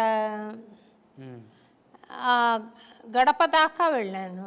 అవును, అది మహాభాగ్యమే, చాలా సుకృతం, అది అదృష్టం. అది గడప దాకా వెళ్ళి స్వామిని పాడుకున్న సందర్భం ఉంది. ఆ బంగారు వాకిల్లో కూర్చుని స్వామిని చూస్తూ పాడిన చాలా ఏళ్ల క్రితం. ఇప్పుడు ఆ అవకాశం అక్కడ తీసేశారు. తర్వాత గర్భగుడి లోపలికి వెళ్ళలేదు, కానీ అంచులలో నిలబడి స్వామిని దర్శించిన అవకాశం, మహద్భాగ్యం ఉంది స్వామి. మీరు ఒక్క మాటలో చెప్పాలంటే విశేషించి మీరు కారణ జన్ములే స్వామి. ఎందుకంటే స్వామివారి యొక్క నామాంకితం చేతనే మీకు బహువిధమైన ప్రజ్ఞాపాఠవాలు సిద్ధించాయి. సమాజంలో మీకు గుర్తింపు ఉన్నది కూడా స్వామివారి యొక్క నామాంకితం చేతనే. అన్నమాచార్యుల వారి యొక్క సంకీర్తనలను ఇప్పటికీ డాక్టర్ శోభారాజు గారే ఒక అంబాసిడర్గా ఉన్నారు అంటే ఆ క్రెడిట్ మీకే దక్కింది కదా స్వామి. సంతోషం. ఇప్పుడు ఎవరిని గొప్ప గొప్ప వాళ్ళని ఎవరిని అడిగినా సోషల్ మీడియా మాధ్యమంగా కూడా మిమ్మల్ని చూడాలనుకున్నప్పుడు స్వామివారి సంకీర్తనతోనే చూడాల్సి వస్తుంది. అది మీ అదృష్టం అమ్మ, మీ సుకృతం. సంతోషం స్వామి. ఈ అన్నమాచార్య భావనావాహిని పక్షాన మేము తరగతులు నిర్వహించడం, కార్యక్రమాలు ఇవ్వడం, ఉపశమన సంకీర్తనం అని ఎవరన్నా బాధలో ఉంటే మా ఖర్చులతోటే వెళ్ళి పాడడం అక్కడ. తర్వాత సంకీర్తన ఔషధం అని ఇలాంటి కార్యక్రమాలు చేస్తూ వస్తున్నాను స్వామి. ఇంకేదైనా స్వామి నాకు చెప్పాలనుకున్నది, ఇది చెయ్యి అని చెప్పాలనుకున్నది ఏదైనా ఉందా స్వామి? ఒక చిన్నది మీకు బాధ్యతగా మిగిలిపోయి ఉన్నది, ఒక్క కార్యం మిగిలిపోయి ఉన్నది, అది మీకు సెలవిస్తాను నేను. స్వామివారి ప్రేరేపకముగా అన్నమాచార్యుల వారి యొక్క ఆదేశానుసారంగానే నేను మీకు ప్రబోధం చేస్తాను. అది మీరు చేయగలరు, ఇక్కడే చేయొచ్చు, ఇక్కడ చేస్తారు. అది త్వరలోనే జరిపించేద్దాము. నేను ఉంటాను. మీరు వస్తారా స్వామి? సంతోషం స్వామి. నేను సర్వదా మీకు విధేయుడనే. మీ భావానికి, మీ యొక్క గుణగణమునకు నేను దగ్గరగానే ఉన్నాను. మీరు సంకీర్తనాలాపనతోటి భగవంతుని చేరుతున్నారు, మేము యోగ తపస్సుతోనే చేరుతున్నాము. మీదును మాదును ఒకే ప్రయాణమే. ప్రయాణంలో వాడుతున్న వాహనములు వేరు, ప్రయాణం ఒకటే. మీరు ఒక వాహనంలో, మేము ఒక వాహనంలో వస్తున్నట్టు లెక్క. ఇద్దరి గమ్యం ఒకటే. మీకు చాలా దగ్గరగా ఉన్నాము. ఆ రోజు రాకపోవడానికి కారణం జగదంబ, ఈరోజు రావడానికి కారణం కూడా అమ్మ స్వామివారే. ఇక్కడ మీరు కొంత బాధపడి ఉన్నమాట నాకు అర్థమైంది. స్వామి ఎందుకు రాలేదు, గురువుగారు ఎందుకు రాలేదు అని మీరు కొంత మతన పడ్డమాట వాస్తవమే. నేను నిమిత్త మాత్రుని. ఇప్పటికీ నేను అంబాత్రయ క్షేత్రంలో మా శిష్య బృందానికి అంతా చెప్తుంటాను, నేను నిమిత్త మాత్రుని. నా ఫోటో ఎక్కడ ఫ్లెక్సీలో వేయకండి, ఎక్కడ కూడా నా గుర్తింపు రాకుండా చూడండి అంటాను. వాళ్ళు వినరు. వినకనే అక్కడక్కడ కొన్ని ఫ్లెక్సీలలో ఫోటోలు వేస్తారు. నేను ఆ ఫోటోను చూడను, తలదించుకుంటాను. నాకు స్వయం ప్రకటితం ఇష్టం ఉండదు. అదే తపస్సు తగ్గుతుంది, అక్కడ తపస్సు క్షీణం అవుతుంది. స్వయం ప్రకటితం తపక్షీణం. మేము ఎక్కువ అద్దంలో ముఖం కూడా చూడకూడదు. మా భృకుటిని మేమే దర్శించిన ఎడల మా యోగ మహిమ తగ్గుతుంది. ఏదియూ అడిగి తీసుకోకూడదు, మా తపస్సు క్షీణం అవుతుంది. కోరడం మాకు ధర్మం లేదు, అడగడం మాకు హక్కు లేదు, మాకు మేముగా ప్రమోట్ అవ్వడం కూడా మాకు ఇష్టం లేదు, ఉండకూడదు. అది నిషిద్ధం. నిరాడంబర తత్వంతో ఉండిన ఎడల మేము అనుష్ఠానము చేయకపోయినా మా తపస్సు పెరుగుతూ ఉంటుంది, ఆటోమేటిక్గా అప్డేట్ అవుతూ ఉంటుంది. సంగీత క్యాసెట్స్ అని ఒక కంపెనీ ఉండేది స్వామి, దానికి నేను పాడేదాన్ని డివోషనల్స్. వాళ్ళు మీ పిక్చర్ ఇవ్వండి ఇందులో వేస్తామన్నారు. నా పిక్చర్ వద్దు, అన్నమాచార్య బొమ్మ వేయండి అని చెప్పాను. అంటే అప్పటి నా ఆలోచన ప్రకారం అది చెప్పాను నేను. చెప్తే మీ మీద ప్రేమతో మేము అడగట్లేదమ్మా పిక్చర్ ఇవ్వమని, మాకు వ్యాపారం కావాలి, మాకు తప్పకుండా ఉంటే తప్ప ఫలానా సింగర్ అని మాకు ఉంటే తప్ప మాకు వ్యాపారం జరగదు అని అన్నారు. అయినా నేను ఆ క్యాసెట్ పిక్చర్ ఇవ్వకుండానే విడుదల చేశారు. తర్వాత వాళ్ళు పట్టుబట్టి అది వేశారు. కానీ నాకు వాళ్ళ ఆంతర్యంలో ఒక కారణం, ఒక హేతుబద్ధంగా ఉంది అని అనిపించినది ఏమంటే, ఇప్పుడు మీరు త్రికరణ శుద్ధిగా చేస్తున్న సేవ అంబత్రయి క్షేత్రంలో ఉత్తరోత్తర వస్తారు స్వామి, తప్పకుండా వస్తారు. వాళ్ళు వాళ్ళు చెప్పుకున్నా మనకు నష్టం లేదు, మీ సంకల్పానికి నష్టం లేదు. ఈ క్షేత్రం మేమే పెట్టాము, స్వామికి జ్ఞానబోధన నేనే చేశానని చెప్పే వాళ్ళు కూడా ఉంటారు కొంతమంది. అట్లా మీ క్షేత్రం గురించి నేను మాట్లాడటం భావ్యం కాదేమో, కానీ ఉంటారు అలాంటి వాళ్ళు ప్రతి దగ్గర. అది అరికట్టడానికి ఈ సంస్థ ఫలానా వాళ్ళ ద్వారా, ఇప్పుడు రామకృష్ణ మిషన్ అంటారు, ఆయన రామకృష్ణ మిషన్కి ఆయన బొమ్మ వేసినా పేరు పెట్టినా ఆయనకు చెందదు ఇప్పుడు, అయినా కూడా పెడతారు. ఎందుకనంటే ఆ మహానుభావుడి ద్వారా సాగుతున్న ఆదిమూలం ఆయన అన్నట్టు సాగుతూ ఉంటుంది. అందుకని అయినా మీరు ఆ ఫ్లెక్సీల్ని మన్నించాలి అని నేను కోరుకుంటున్నాను స్వామి. అదే దశకంలో నడుస్తుంది. నేను ఇష్టపడకపోయినా వాళ్ళు మీరు అన్నట్టుగానే భావించి చేస్తున్నారు కార్యక్రమాలు. ఎక్కువగా ఎందుకో శ్రద్ధ కలగదు అందుపైన. అది మనసులో అంకురం నాటుకుపోయింది, జాడ్యం పట్టుకుంది బాగా, మక్కిలి పోదు, ఆ వైరాగ్య చింతనలు పోవు. వాళ్ళు ప్రేమతో ఏదైనా వండి తెచ్చినా తిన్నామన్నా ఆ నాలుక కోరదు. అలాగే కుక్కుకుంటాను బలవంతంగా, అన్ని 2 ముద్దలు తినేస్తాను. ఇప్పుడు నాది ఏం తప్పు లేదు, అందున్న జీవుడు అందుకు అలవాటు పడిపోయాడు. ఈ దేహాన్ని ధరించుకొని ఉన్న ఆ జీవుడు అందుకు అలవాటు పడిపోయాడు. అలా వారిస్తూ ఉంటాను వాళ్ళని.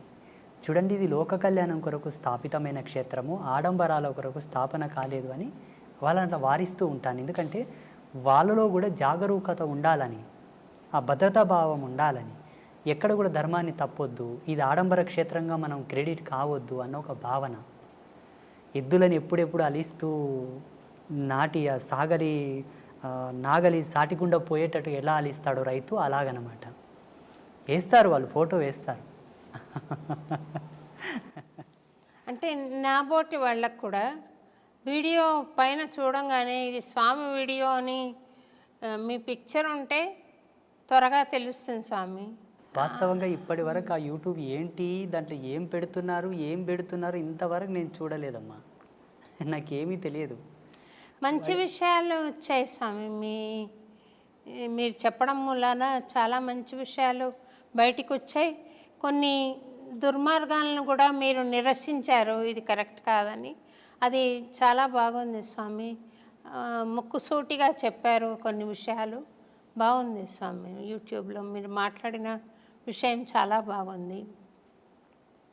ఇప్పుడు ఆలయంలో పూజలు చేసే వాళ్లకు ఈ అర్హతలు ఉండాలి, ఈ భక్తి కంపల్సరీగా ఉన్నవాళ్లే చెయ్యాలి, ఈ నియమనిష్టలు ఉన్నవాళ్లే చెయ్యాలి అని ఉందా స్వామి, లేదా ఏదైనా ఒక వర్గం చేయొచ్చా? యోగ్యుడైన వాళ్ళు ఎవరైనాను చేయవచ్చు. ప్రధానమైన నియమాలు 3. వాళ్ళు త్రిమాకారములకు దూరంగా ఉండాలి, మద్యమాంసాదులు కంప్లీట్గా వధించి వేయాలి, విడిచిపెట్టాలి. ఒకవేళ గృహస్థుడైతే భార్య తప్ప అన్య స్త్రీలను గౌరవించడం వరకే కానీ ఎవరు ఆయనకు తగరు. ఈ 3 ప్రధానం. ఒకవేళ విప్రుడైతే, బ్రాహ్మణుడైతే, మంచి సద్గుణ సంజాత అయినటువంటి కులధర్మంలో పుట్టినవాడైతే ఆయన తప్పకుండా 2 పూటల అగ్నికార్యం చేయువాడై ఉండాలి. ఆచార ధర్మంలో కట్టుబడి నడుచుకునేవాడై ఉండాలి. ఆ మర్యాదను కాపాడేవాడై ఉండాలి. విప్రుడైతే నిమ్న వర్గాల వాళ్ళు ఎవరైనాను భగవత్ కైంకర్యము చేయవచ్చు, మద్యమాంసాదులు సేవించకూడదు, ఆచార ధర్మాన్ని కట్టుబడి ఉండాలి, సదాచారం పాటిస్తూ ఉండాలి, శాంత స్వభావి, ముక్కోపి అయి ఉండకూడదు, కోపం ఎప్పుడూ ఆయనకు తగదు. ఒక మాటలో చెప్పాలంటే హరిషవర్గములకు కొంత దూరంగానే ఉండాలి ఆయన. అప్పుడు భగవంతుని కాళ్ళు గడిగి ఆ తీర్థం 10 మందికి ఇచ్చిన శుభమవును. భగవంతునికి అంత హారతి ఇచ్చినా, ఎవరికైనా హారతి చూయించినా వాళ్ళకు జయమగును. భగవంతుని నామాను పలికి వాళ్ళని శుభమని దీవించిన వాక్కు ఫలించును. ఈ హరిషడ్ వర్గములను దగ్గర పెట్టుకొని, త్రిమాకారములను నీ వంట పెట్టుకొని గనక దేవుని పాదాలు కడిగి వాళ్ళకి తీర్థం ఇస్తే వాళ్ళకు శుభమగునేమో భగవంతుని అనుగ్రహం చేత. నీవు కొంత ఇబ్బంది పాలవుట తథ్యం. అర్చకుడు ఎవరు ఎప్పుడే కానీ అలా ఉండకూడదు. వాస్తవంగా శాస్త్ర ప్రమాణంగా ధర్మసింధువు ప్రకారంగా యజ్ఞోపవీత ధారణ కంపల్సరీ, సాంప్రదాయకమైన తిలకధారణ కంపల్సరీ, ఆచార ధర్మంతో కూడుకున్న వస్త్రధారణ కంపల్సరీ. ఇవి ఉంటే తప్ప భగవత్ కైంకర్యం చేయడానికి అర్హుడు కాడు. మీరు భగవత్ కైంకర్యం చేస్తున్నారు కదా స్వామి, మీరు యజ్ఞోపవీత ధారణ చేశారా మరి? ఉన్నది. సన్యాసులకు 3 సూత్రములతో కూడుకున్న యజ్ఞోపవీతం ఉంటుంది కాబట్టి 3 సూత్రములతో ఉన్న యజ్ఞోపవీతం. మేము బ్రహ్మచర్యంలో అంటే సన్యాసంలో ఉన్నాం కాబట్టి 3 సూత్రములు మాకుంటాయి. పెళ్లి కాని వాళ్ళు 6 సూత్రములు, పెళ్ళైన వాళ్ళు 9 సూత్రములు ధరించుట మనకు సాంప్రదాయకంగా వస్తున్నటువంటి పరంపర. ఆ సంప్రదాయాన్ని అనుసరించి మాకు 2010వ సంవత్సరంలోనే జరిగింది. 2010వ సంవత్సరం, ఇప్పటికీ 14 సంవత్సరాలు అయింది. నేను శ్రీమాత యొక్క చరణములను పట్టుకున్న తర్వాత నా జ్ఞానం ఇష్టపడి నాతో వచ్చి జ్ఞానోపదేశం స్వీకరించి, ఉపదేశ సంస్కారం స్వీకరించి, నీ జ్ఞానం నీ తపస్సును మాకును ప్రబోధం చేయి నాయనా అని అడిగిన వాళ్ళందరికీ కూడా సంస్కారబద్ధంగా వాళ్ళకు యజ్ఞోపవీత ధారణ చేయించి వారికి తగు పద్ధతులతో శుద్ధిని గావించిన తర్వాతనే మంత్రదీక్ష, మాలధారణ, దీక్షా ప్రధాన సంస్కారం చేసి ఉన్నాను. చాలామందికి నేను యజ్ఞోపవీతం వేశాను, వ్యసనాల నుంచి దూరం తీసుకొచ్చాను, భగవంతునికి దగ్గర చేశాను, శాస్త్రానికి, ధర్మానికి, సిద్ధాంతానికి పాత్రులను చేశాను చాలామందిని. నా సంకల్పం అదే.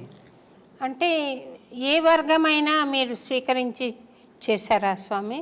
100కు 99% మంది ఇప్పటి వరకు జగదంబ యొక్క మంత్రదీక్షను పొందిన వాళ్ళందరూ కూడా బడుగు బలహీన వర్గాల వాళ్ళే, సబ్బండ వర్ణాల వాళ్ళే. ఆ 90% వదలగా మిగిలిన 10% మంది బ్రాహ్మణులు కూడా ఉన్నారు మా భక్తులు. అవునా స్వామి?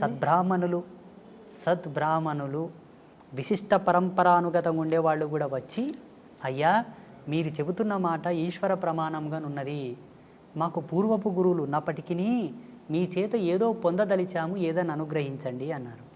ఇచ్చాను. ఏదో 2 బీజమంత్రాలు, 2 శ్లోకములు, ఒక పారాయణము, ఏదో మీరు ఇప్పించండి, ఒక 41 రోజు చేసుకున్న మా జన్మ పావనమగును అని అడిగిన వాళ్ళు ఉన్నారు. అమ్మగా నేను ఇచ్చాను, వాగ్దేవతగా ఇచ్చాను, నేనుగా ఇవ్వలే. ఆ వాణి సరస్వతి యొక్క ప్రతిరూపకంగా నేను వాళ్ళకు మంత్రదీక్షలు ఇచ్చాను. ధనము కోరిన వారికి లక్ష్మీ రూపకంగా అనుగ్రహించాను. శక్తి సంపత్తి, రాజకీయ శక్తి కోరిన వారికి కాళీ రూపంలో అనుగ్రహించాను. ఎవరు ఏమి కోరదలిస్తే ఆ విధంగా నేను అనుగ్రహించాను. అమ్మగా ఇచ్చాను, నేనుగా ఇవ్వలేదు. అమ్మగా నాకు కూడా ఆశీర్వాదమేమండి స్వామి. మీకు 3 అమ్మల యొక్క కృపను ప్రసాదిస్తాము, దాంట్లో ఏ సందేహము లేదు. త్రిమాతల యొక్క కృపను మీకు ప్రసాదిస్తాము. మీరు ఒక మాట ఇవ్వాలి నాకు. చెప్పండి స్వామి. ఈ వీడియో మాధ్యమంగా ఆ 3 అమ్మలుగానే నేను అడుగుతున్నాను. మీకున్నటువంటి గానామృతము చేత మేము వాగ్గేయకారకులు ఎవరైతే పాటలు పాడేవాళ్లను శాస్త్ర పరిభాషలో ఒక మాట అంటాం, మేము గంధర్వ శిఖామణులు అంటాము. ఆ అంశతో పుడతారు వాళ్ళు.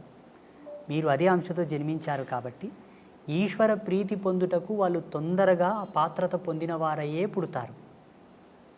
పాడేవాళ్ళందరూ కూడా అవధానులు, పండితులు, గాయకులు, నాట్యకారులందరూ కూడా భగవత్ కళలతో పుడతారు, సారస్వత కళలతో పుడతారు. కాబట్టి భగవంతునికి దగ్గర ఉంటారు వాళ్ళు, చాలా చాలా దగ్గరగా. మిగతా వారందరూ కొన్ని ఆమడల దూరం ఉంటే వాళ్ళు చాలా దగ్గరగా పుడతారు. అలా టచ్ అయిపోవడమే ఉంటుంది. అలా అయితేనే ఆ అంశతో పుడతారు. ఆ గొంతులో ఆ గానం అనేది ఆలాపన అవుతుంది. అంతటి సారస్వత సామ్రాజ్యంతో జన్మించినప్పటికీ కూడా కొంతమంది ట్రెండులో పడిపోయి, సోకాళ్ళు మాయలో పడి, బొట్టు పెట్టుకోకుండా కాళ్ళకు చెప్పులు వేసుకొని రకరకాలుగా భగవంతుని పాటలు పాడుతున్నారు చూసారా, అది కొంత నిషిద్ధం. నీవు నార్మల్ సాంగ్స్ పాడేటప్పుడు ఎలాగైనా పాడు, భగవంతుని గానము మీరు ఆలాపించేటప్పుడు కొంత సాంప్రదాయికత, ఆ విలువను కాపాడాలంతే. అక్కడ స్వామివారి యొక్క లీలను మనం పాడుతుంటాము, గొప్పతనాన్ని చెబుతుంటాము. కాబట్టి ఎవరైతే ఈ యొక్క గానము యొక్క మర్యాదలను కాపాడుతూ ఆ సారస్వత కళలను ఆలాపిస్తుంటారో వాళ్ళు భగవంతునికి ఐక్యం అవడం తథ్యం. అయిన వాళ్ళు చాలామంది ఉన్నారు. త్యాగరాజ మహాస్వామి, కాళిదాసు, అన్నమాచార్యుల వారు, తుకారం కానీ వీళ్ళందరూ కూడా పాటల చేతనే భగవంతుని పిలిచారు. పాట చేతనే భగవంతుని పిలిపించి గోరుముద్దలు పెట్టించారు. పాటకెంత ప్రతిభ ఉన్నది, ఎంత పవర్ ఉన్నదో చూడండి.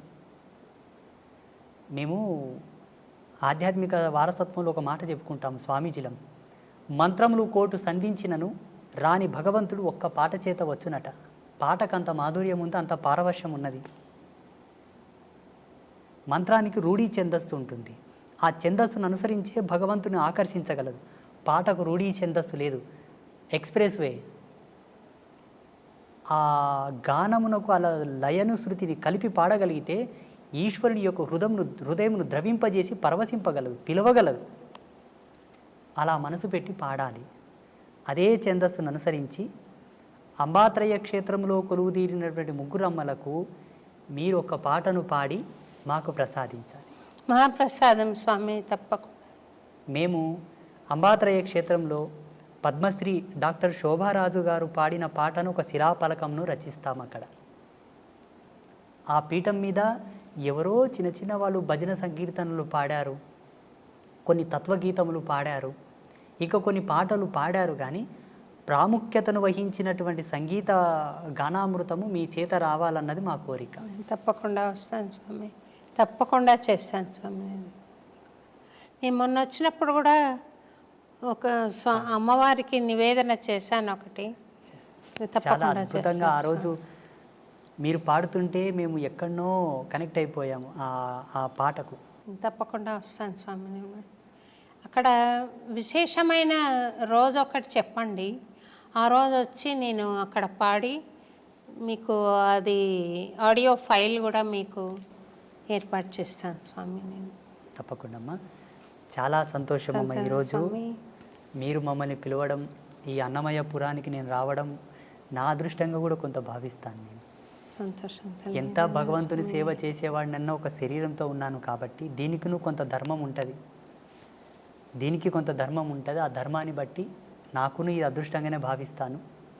మీరు ఆదర్శ దంపతులుగా మీరు మీ కుటుంబ సభ్యులందరూ కూడా చిరకాల యశస్సుతో వర్ధిల్లండి, సుఖ సంతోషాలతో జీవించండి, భగవత్ కృపను పొందండి. ఒక చిన్న విషయం అడిగి కార్యక్రమం ముగిస్తాను స్వామి. ఇప్పుడు మీరు వర్గవర్ణ భేదాలు లేకుండా స్వామికి సేవ చేసేందుకు వాళ్లకు ఒక అర్హతను ప్రసాదించారు కదా. అట్లా పూర్వకాలంలో గార్గి ఇలాంటి వాళ్ళందరూ, మైత్రేయి ఇలాంటి వాళ్ళందరూ జంధ్యాలు ధరించి వాళ్ళు కూడా వేద పఠనం చేశారని అంటారు కదా స్వామి. స్త్రీలకు ఏమైనా అవకాశం ఉందా స్వామి అట్లా? అమ్మవారికి దశయజ్ఞోపవీత సంస్కారం ఉంది జగన్మాతకు. అమ్మవారికి కొన్ని తంత్రశాస్త్రాల్లో, కొన్ని అమ్మవారికి సంబంధించిన తత్వవిధి శాస్త్రాల్లో దశయజ్ఞోపవీత సంస్కారం జగదంబ చేసినది అని ప్రమాణాలు ఉన్నాయి. నాగయజ్ఞోపవీత ధారిణి అని అమ్మవారిని కీర్తిస్తారు, స్తుతిస్తారు. కుశయజ్ఞోపవీత ధారిణి అంటారు. అమ్మవారికి ఎన్నో రకాల ముండమాల యజ్ఞోపవీత ధారణం ఉన్నది అమ్మవారికి. ఏంటి స్వామి? ముండమాల యజ్ఞోపవీత ధారణ, నాగ యజ్ఞోపవీత ధారణ, సర్పములని యజ్ఞోపవీతంగా ధరించినది అమ్మవారు. అమ్మ అంటే స్త్రీయే కదమ్మా, మాతృమూర్తే కదా. ముండమాల అంటే పుర్రెల మాలలో కూడా యజ్ఞోపవీతంగా అమ్మ ధరించిందని ప్రమాణాలు ఉన్నాయి. స్త్రీలు యజ్ఞోపవీత ధారణ చేయడానికి అర్హులే, దానికి కొన్ని ప్రమాణాలు ఉన్నాయి. ఆమె యోగ్యత, ఆమె యొక్క పాత్రత, ఆమె స్థితిని అనుసరించి ఆమె ధరించుటకు యోగ్యురాలా కాదా? యోగ్యురాలు అయితే తప్పకుండా సంస్కారం చేయించి ఆమెను భగవంతుని కైంకర్యములకు పురమాయించవచ్చు. కొన్ని పద్ధతులు ఉన్నాయి దాంట్లో, కొన్ని పద్ధతులు, కొన్ని ధర్మసూత్రాలను అనుసరించి ధరించవలసి ఉంటుంది. ఉదాహరణకు డాక్టర్ పద్మశ్రీ శోభారాజు గారికి మాత్రమే ఆ బిరుదు దక్కింది. వారి గొప్పతనాన్ని అనుసరించి ఆ బిరుదు దక్కింది. కేంద్ర ప్రభుత్వం ఆ బిరుదును వారికి ప్రదానం చేసింది. చాలామంది పాటలు పాడేవాళ్ళు ఉన్నారు, భగవంతుని కీర్తనలు పాడేవాళ్ళు ఉన్నారు, అందరికీ ఆ ప్రతిష్ట రాలేదు. అందరిలో మిమ్మల్ని గొప్పవారిగా గుర్తించి అది ఇచ్చారు మీకు ప్రదానం. అలాగే యజ్ఞోపవీత సంస్కారం కూడా అర్హత కలిగిన వాళ్లకు చేయవచ్చు, మహిళలు కూడా చేసుకోవచ్చు. మీరు చెప్పినటువంటి గార్గి కానివ్వండి, మైత్రేయి కానివ్వండి, వీళ్ళందరూ కూడా అట్టి ప్రమాణాన్ని అనుసరించే ధరించి వేదాంత సంభాషణ చేశారు. సంతోషం స్వామి. మీరు మహబూబ్ నగర్లో చాలా దూరం నుండి 4 గంటలు ప్రయాణం చేసి పాలు మటుకు తీసుకుని ఇంత దూరం వచ్చారు. మిమ్మల్ని ఉపవాసంలో పెట్టి ఇంతసేపు మాట్లాడించినందుకు క్షమించమని చెప్పి కోరుతూ, ఎన్నో అద్భుతమైన విషయాలు తెలియజేసినందుకు మీకు అన్నమాచార్య భావనావాహిని పక్షాన, అలాగే ఐ డ్రీమ్స్ వాళ్ళ తరఫున మీకు అనేక కృతజ్ఞతలు తెలుపుకుంటూ, మా పట్ల ఎప్పుడూ దయ కలిగి ఉండండి, మమ్మల్ని ఆశీర్వదిస్తూనే ఉండండి, వీలున్నప్పుడల్లా ఈ ప్రాంతానికి దయచేయండి అని చెప్పి అంబత్రయి క్షేత్రంలో కూడా సేవ చేసుకునే భాగ్యం కలిగించండి తప్పకుండా అని కోరుతూ నేను సెలవు తీసుకున్నాను. శ్రీమాత్రే నమః. శుభం భవతు. స్వామి, మీరు వరం ఇస్తామన్నారు దయతో. నేను అడగాలనుకున్న కోరిక ఏంటంటే, మీరు దయచేసి ఒక చిన్న పాట ఏదైనా స్వామికి నివేదన చేయండి. మాకు సన్యాస పరంపరలో ఒక నియమం ఉంటుంది, కొన్నిటికి మేము ఇవ్వకూడదు అనమాట. అట్లా బట్టి అది కేవలము మా పీఠంలో ఎవరైతే ఆరాధ్య దేవత ఉంటుందో అక్కడ మాత్రమే అది. అమ్మవారిని భావన చేసి పాడండి స్వామి. సర్వదా ఆమె నా భావనలోనే ఉంటుంది, అట్లేం లేదు. కాకపోతే కొంత నియమం అది. అంతే.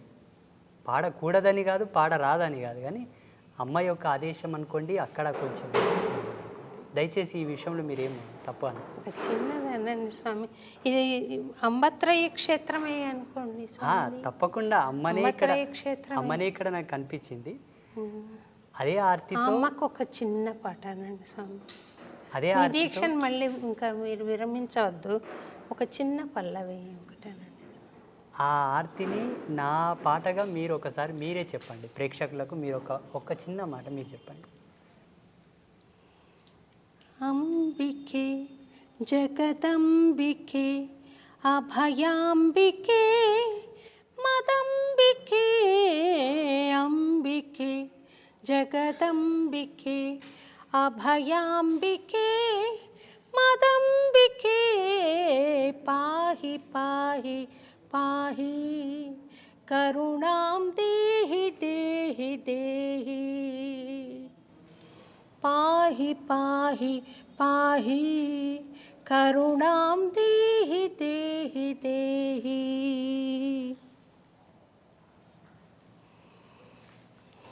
మా గాత్రమే మీరు తీసుకున్నట్టుగా, మీ గాత్రమే భగవంతుడు ఇచ్చినట్టుగా ఇది భావన.